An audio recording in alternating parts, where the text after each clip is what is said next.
Ahead on our news tonight, Carnival's new cruise port, the key to bringing the magic back to Grand Bahama. COVID deaths edging closer to the 1,000 mark, and police look for another suspect who they believe pulled the trigger in the latest murder.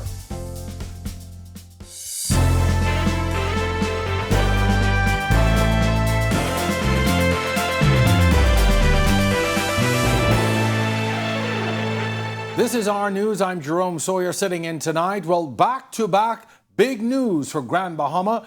A new Carnival cruise port is about to take shape and welcome an anticipated 1 million visitors a year. The groundbreaking for this facility happening within 24 hours of the announcement of a new owner for the Grand Lucayan Resort, the island's anchor hotel property. Our Megan Shepherd is there capturing it all. She files this report tonight. While shovels were in grounds today, Grand Bahamians can expect more shovels in the ground here at East Grand Bahama as Carnival Grand Bahama Cruise Port is expected to begin construction this summer with a completion date by 2024. This is a $200 million investment and 1,000 jobs are promised to Grand Bahamians. President of Carnival Cruise Lines, Christine Duffy. Today was not only a celebration and a groundbreaking, but also day one of construction. So the construction process begins immediately. This will be the largest cruise port for Carnival Corporation and Carnival Cruise Line. We have several new class of ships that holds about 6,600 guests each, and this port will be able to accommodate 2 ships at once.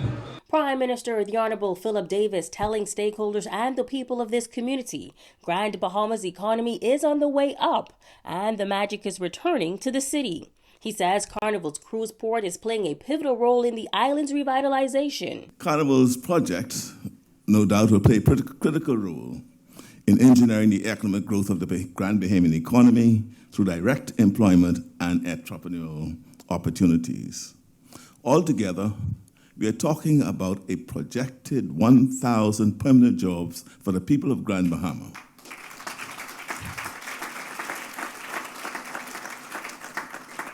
That is not counting the many hundreds of construction jobs that will be available for skilled laborers during the building phase. The hope is the new cruise port will make the island a premier destination. Deputy Prime Minister and Minister of Tourism Chester Cooper also telling Grand Bahamians the opportunities are coming. We have been assured of not just jobs but entrepreneurial opportunities for Bahamians. Carnival understands that its success in bringing passengers here spells success for Grand Bahama, and Grand Bahama's beauty, warm and friendly people, and commitment to providing a safe, fun, and diverse experience for those who come here will mean Carnival's continued success. Of the 329 acres of land purchased by Carnival, President Duffy says 30% will remain preserved. Now, multiple ships are expected to call into the new port weekly, bringing in over 1 million passengers annually. There will be water, pools, areas for sun and shade. Obviously, we've got a 1-mile beach that we expect to be the most popular. Beautiful waters here, cabanas, food and beverage opportunities, opportunities for people to also purchase shore excursions and be able to go into Freeport and to other areas in Grand Bahama to experience a variety of tours. The official groundbreaking today included the Prime Minister, some of his cabinet, and Carnival Cruise Line executives. The event capped off with Junkanoo, provided by the Platinum Knights. Reporting from the island of Grand Bahama for Our News, I'm Megan Shepherd. Thanks a lot. Some great reporting from Megan there over the past 2 days. Well, from here, the news gets a little bit more grim as the country is now recording 800 COVID-19 deaths. The Ministry of Health confirming the staggering numbers earlier today in its latest dashboard, which shows 189 non-COVID deaths and 25 still under investigation. The latest deaths reported are coming out of Grand Bahama. The first, a 67-year-old woman who died on April 1st, and another, an 81-year-old man on April 29th. The ministry's dashboard also confirming 358 active cases and 9 hospitalizations. Amid a recent steady rise in COVID cases, Ministry of Health Registrar Dr. Philip Swan says COVID fatigue could be to blame for the uptick. This as he also addressed COVID cases in schools and the rationale behind approving carnival-related events, even as the numbers climb. Our Jasmine Brown reports. That senior health official addressing a number of COVID-related issues today as he explained what's leading to the rise in COVID cases. Basically, we think it's more related to COVID fatigue. There are persons who are pushing for mask mandates to be removed, and some of them are just going on the way and moving those mask mandates themselves. A Ministry of Health statement indicates that as of May 10th, 38 cases have been reported in schools in the previous 4 weeks. It stated these cases were dispersed over a number of schools and represent a small portion of the overall COVID-19 caseload. The ministry also confirms that no clusters have been reported within schools in the Family Islands. But the Ministry of Health says it did not recommend the closure of any schools. Populations in the schools are part of the community.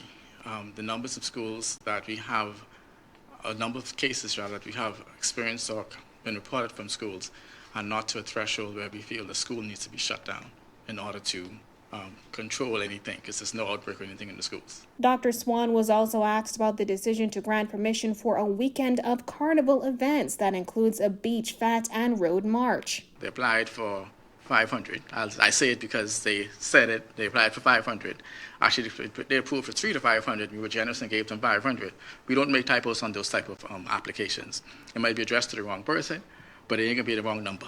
We've looked at other events that we would have approved in smaller confines, getting say that static, and make a determination as to whether or not we feel this event is substantially more risky than the other event. And again, the approval to have the event is just that. The approval to have the event is not a waiving of any of the public health measures that we've asked persons to adhere to. With health officials giving the go-ahead for the 3-day carnival event, which is slated to happen in less than 2 weeks, Dr. Swan urged attendees to be responsible. Reporting for our news, I'm Jasmine Brown. As the vaccine uptake continues to dwindle, batches of the COVID-19 vaccines have expired and even more are set to expire over the next few months. That's according to co-chair of the Vaccine Committee, Dr. Danny Davis, who says vaccine uptake has slowed considerably in the past few months. At the rate at which we are consuming vaccines, invariably, if that doesn't increase, I think we will see once again we'll be faced with having vaccines, doses that would have expired, and we would stop administering those doses. There are a few batches that we have there are 2 batches that we have in country, and one expires at the end of May and the other at the end of August. Now, Davis, unable to say how many doses of the COVID-19 vaccine have expired. The Bahamas launched its vaccination campaign in March of 2021. Since the start of that program, the government has obtained more than 300,000 doses of Johnson & Johnson, AstraZeneca and Pfizer vaccines. However, Davis says the only vaccine available now is Pfizer. As the pace of vaccinations decreased, the government launched incentive programs, but Davis says they were not as successful as government had hoped. We have 51.3% of the eligible population in the Bahamas fully vaccinated. Of that number, 46.2% of them are the males and 51.7% are the eligible females in the country, giving us a total of 165,837 persons fully vaccinated in the country. With regard to persons vaccinated who've received either 1 or 2 doses outside the country, that total amounts to 7,272 individuals.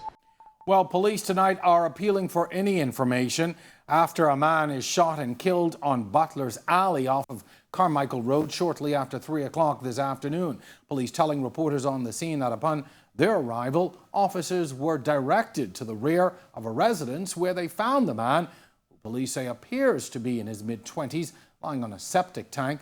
Police press liaison Superintendent Audley Peters saying EMS were called.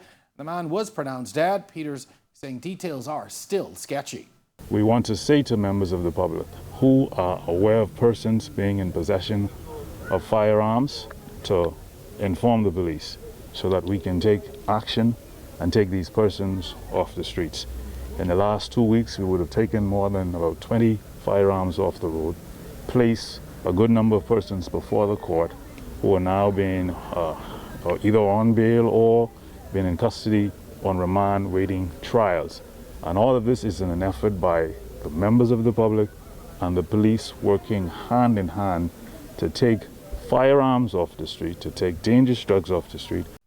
Asked about the brazen daylight shootings, Peter saying this about the trend. The pandemic has caused a shift in our country where individuals can be walking the streets with masks, and that in itself appears to give individuals some level of confidence or boldness that they won't be able to, the police and other members of the public won't be able to identify or recognize them.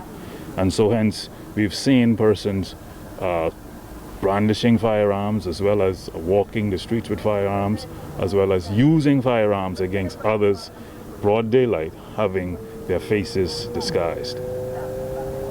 And so it is a concern to us. Time now for our first look at the temperatures on the outside. Our meteorologist Greg Thompson is standing by tonight in the Weather Center. Greg? Thanks, Jerome, and welcome everybody for our first look at weather on this warm Thursday evening. Temperatures near the 80-degree mark, 78 outside the studios with just a few clouds. Your winds are light out of the south-southeast at 2 miles per hour, and your feels-like temperature standing around 81 degrees. Satellite view, showers and thunderstorms associated with a low-pressure system that's spinning just to the north of the Bahamas. Some of that moisture moving into the northwest Bahamas and along the Florida Straits. We could see 1 or 2 more isolated showers across the northwest Bahamas tonight. Also, there's a frontal boundary down near the southeast Bahamas, Turks and Caicos Islands, as well as Inagua and the Aucklands and Crooked Island. You guys are getting in on some showers. We will continue to see that trend throughout the night and into tomorrow. That's your first look at weather. Your extended forecast is still to come. Much thanks, Greg. There is no test for Parkinson's disease, but doctors can make clinical diagnosis depending on the symptoms. Tune into our news later this week for more on how doctors can treat and manage this neurodegenerative disease. Well, ahead in this newscast, BPL gets a new CEO who is no stranger to the power company. As prices everywhere go up, bus drivers say it's high time they get a fare increase. And later, Jazz Chisholm knocks another one out the park. That's coming up when our news returns.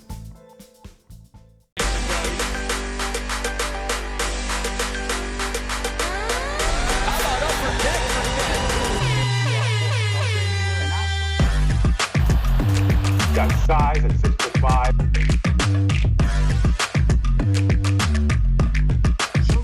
Hi, this is Shamika.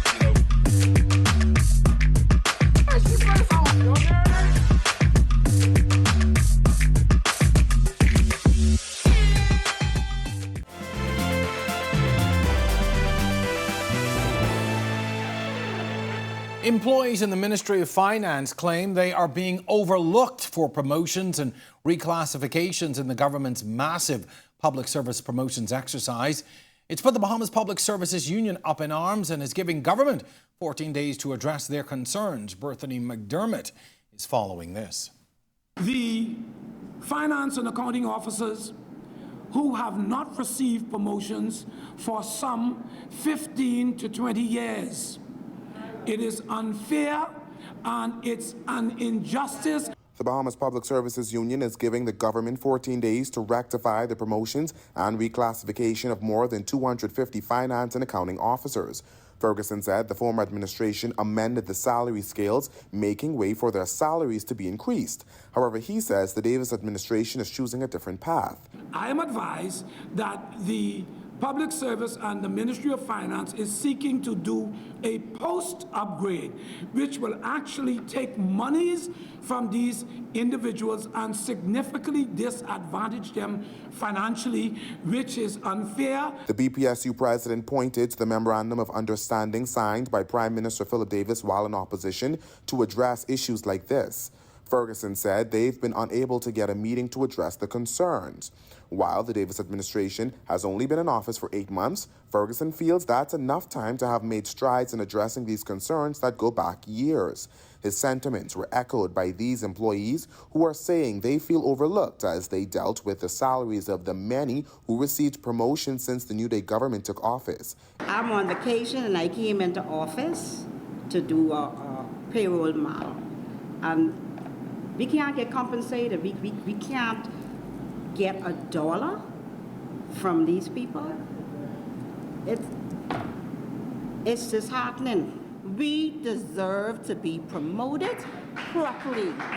We are the individuals who carry the country on our backs. Meanwhile, Ferguson's calling on the Prime Minister and the Minister responsible, Fred Mitchell, to intervene in this matter. I invite the government of the Bahamas and the ministers to read Nehemiah chapter 5 so that we can understand what is happening from a spiritual perspective and seek to consult with your people so that you can understand the burdens that they are indeed carrying. Reporting for Our News, I'm Berthany McDermott. Now, this statement coming from the minister responsible for the public service, Pia Glover-Roll, just moments ago, saying civil servants across the service are all concerned about the same thing, which is why this administration has committed to aggressively addressing these matters and have been doing so. Glover-Roll continuing, no group is favored over the other, and says we are moving as quickly as we receive the necessary recommendations from any ministries. Meantime, inflation and rising cost of living having jitney drivers calling for an increase in bus fares. We've got that story in just a moment. But first, former director of the Utilities Regulation and Competition Authority, Siobhan Cambridge, is the new chief executive of the Bahamas Power and Light. Cambridge's appointment announced by BPL chairman Pedro Roll earlier today, saying, "We are convinced that he is the right person for the job." The new appointment takes effect Friday and follows the immediate resignations of former CEO Whitney Hasty and HR Director Evis Missick 3 weeks ago. Prior to his appointment to current Director of Utilities and Energy in 2017, Cambridge spent 25 years at the power company, holding several high-ranking posts, including Deputy General Manager. Roll's statement saying, "We are mindful that the challenges we face as a company and the direction we need to go, coupled with the government's mandate to produce a more consistent, efficient and cleaner energy for the Bahamian people, will require his skills and if we are to achieve these targets." It's now time for tonight's Financial Market Minute, brought to you by RF, your local investment bank.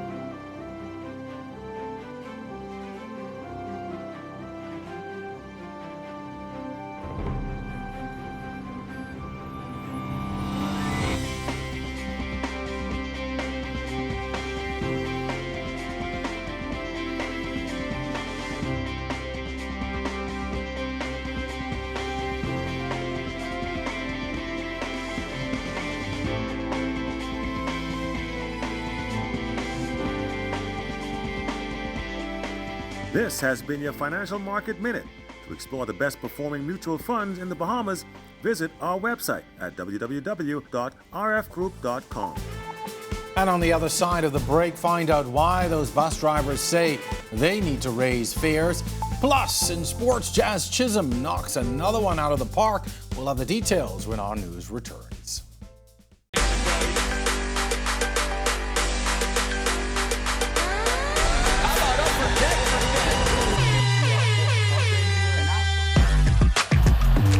Got size at 6'5".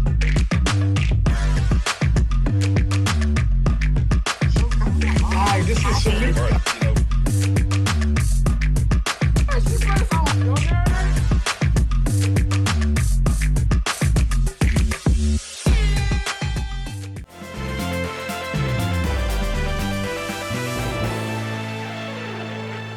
This is our news. Welcome back. Inflation and the rising cost of living have jitney drivers calling for an increase in bus fares. They also want proper bus stops built. Our Berthany McDermott picks up the story from here. The Unified Bus Drivers Union is calling for swift action by Transport Minister JoBeth Colby-Davis as operators face multiple issues. Topping that list, an increase in bus fares as fuel prices rise. Colby-Davis previously said Cabinet will revisit the issue by summer, but Unified Bus Drivers Union General Secretary Corwell Colbrook said bus drivers can't wait that long. We need action. We cannot wait. Fuel prices on the rise. We keep hearing the petroleum dealership keeps saying that fuel is going to hit probably $10 this summer, but well, how long are we supposed to be taking this loss? Colebrook said the last fare increase was in 2008, years before the implementation and subsequent increase in value-added tax and the escalating prices in fuel. Colebrook said the last meeting with the minister was in early April. However, he stressed the wait time is unacceptable. He provided these gas receipts, which revealed 3 bus drivers paid $57, $75, and $110 daily on diesel. We cannot really wait. Things need to be done before it really get out of hand. Before owners, drivers, and everybody just say, well, it's time to park up because this cannot wait. The price of fuel is too high. Colebrook's comments were echoed by these bus drivers who say they are barely making ends meet and stress the need for a fare increase. We was already operating on a deficit as it is. Then to have an extra charge on that deficit. I mean, any businessman know as you increase in expense, then your take home becomes lower. And it's a challenge. I think minimum of $2 base fee. Minimum. Straight across the board. Yes, straight across the board. We barely gonna make it. Look inside the bus. Look all this bus pocket. And we gotta go all the way down and get on there. It is a little rough. Now, an increase in bus fare isn't the only issue bus drivers need addressed, Colebrook says. For years, they've been advocating for proper bus stops to be erected around the island. People are blowing their horn because, oh, the buses are stopping this way, the buses are stopping that way. But because the proper bus stops has never been laid down. The existing sets that have been that are down now, they are faded out. As for what's the next step if the issues aren't addressed, Colebrook said this. The minister will decide the next step. Reporting for Our News, I'm Berthany McDermott. Jazz Chisholm knocks another one out of the park as the Marlins win, and Grand Bahama is set to be the hotbed for sports. You guessed it, Marcellus Hall is now up with sports. Welcome to our sports, everybody. I'm Marcellus Hall. Jazz Chisholm and the Miami Marlins have been hot, then cold, and then trying to get back hot again last night, taking on another opponent, seeing if they can get back on a good streak. Let's see exactly how that one turned out. Jazz Chisholm and his Miami Marlins on the road, taking on the Arizona Diamondbacks in a good game here. Marlins would take the lead early on. They would lead 3-0 through the third. However, back would come Arizona. They tied the game up at 3 heading into the 9th inning. That's when the Marlins would get things going as they explode for 8 runs in the frame, including Jazz Chisholm's 3-run home run. That goes deep to center field. Marlins go on, get the win. 11-3 ends up being the final score. Once again, Marlins improved to 14-17. They're third in the National League East now, falling down from second. Their next game will take on the Milwaukee Brewers again today as they play that one coming in this afternoon. Actually, they play again on Friday at 6:40 in that game against the Milwaukee Brewers. On to some other news, as Grand Bahama will be active over the next couple of weeks. Starting with this weekend, the first annual Spring Fling Invitational will take place at the GB Sports Complex as a track and field meet for all the various age groups. Events starting tomorrow and will run right through Saturday. And for all intents and purposes, we've got a lot of teams coming out of New Providence who will be taking part in this one. Should be highly contested. We'll give you details on that as it continues to develop. Grand Bahama, as we mentioned, will also feature the Bahamas Bodybuilding and Fitness Federation's Northern Bahamas Bodybuilding Fitness Championships. That'll be coming your way on July 2nd. So still got some team time. Athletes are already in the works now trying to get their fitness up to par. It's going to take place at the Grand Lucayan Hotel Ballroom in Freeport, Grand Bahama. Again, get those tickets because they apparently are going fast. It's going to be greatly contested. You can see some of the athletes here who will be competing. And the Federation says this should be one of their top events to kick off the bodybuilding season. And that's your look at sports here on this Thursday. Well, thanks a lot, Marcellus. Still to come on our news, Greg is back in the Weather Center with our extended weather forecast.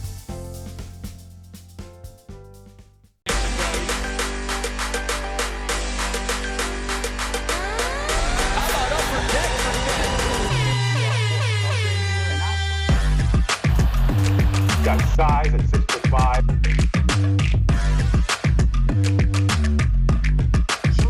Hi, this is Salute.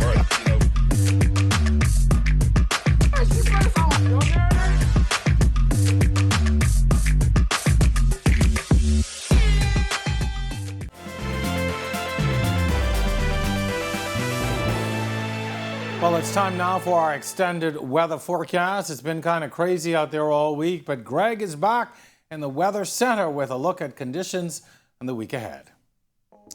Thanks again, Jerome, and welcome back, everybody, for our second look at weather. On this Thursday evening, we're watching a low-pressure system at the surface and in the upper levels, spinning across the just north of the northern Bahamas. Some of that moisture making its way down towards the south.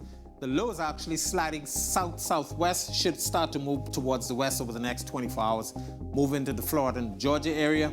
But some of that moisture will continue with us, trailing trough with that across the southeast and central Bahamas with some abundant moisture across that area. That's going to continue to generate some showers and thunderstorms across that area tonight through tomorrow. As this low moves towards the west and then turns more towards the north, that trailing trough will move across us Friday and into Saturday, so we're looking at some increasing chances for some showers and thunderstorms in the weekend. But once it gets out here, Atlantic high pressure will build back across the area and provide us with some nice weather. Boating forecast for the northwest Bahamas. Small craft, use caution. The swells are still out there. Southeast southerly flow at around 10 knots. You'll see it will be running 1 to 3 feet in sheltered areas, but up to 6 feet over open waters, and that's all in some north to northeasterly swells. The low tide will be at 5 minutes past midnight.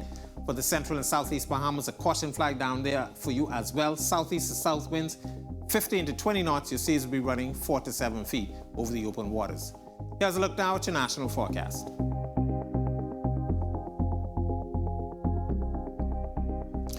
And for the next several days, this is how things are going to be panning out. We're looking for some showers tomorrow and into Saturday. Residual showers hanging around for the early part of next week. And then conditions clearing up. We should experience some very nice conditions starting by the middle of next week. That's your look at our weather. Back to you, Jerome. Thanks much, Greg. And thank you for joining us for our news tonight. On behalf of the entire team, I'm Jerome Sawyer. We'll see you right back here tomorrow night. Until then, have yourself a wonderful evening.